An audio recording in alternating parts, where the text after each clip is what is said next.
तो आज हम बात कर लेते हैं कि हमारे शॉर्ट वीडियो को ज़्यादा से ज़्यादा वायरल कैसे करें, ज़्यादा से ज़्यादा व्यूज कैसे लाएं।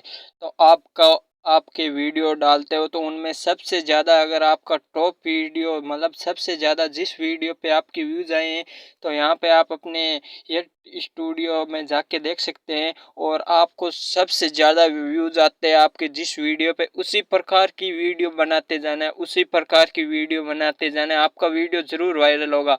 और दूसरी यह है कि आप अपने वीडियो को दूसरों के सजेशन में भेज सकते हैं। अगर आप अपनी कैटेगरी के बंदों का टैग यूज करेंगे, हैशटैग यूज करेंगे और उनका चैनल का नाम अगर आप अपने डिस्क्रिप्शन व अपने टैग में अपना उनका नाम ऐड कर लेंगे तो आपका वीडियो उनके सजेशन में चला जाएगा और आपके खूब सारे व्यूज आएंगे।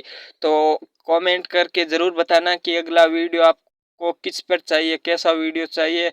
और नए हो तो सब्सक्राइब कर लो, नेक्स्ट ट्रिक आ रही है।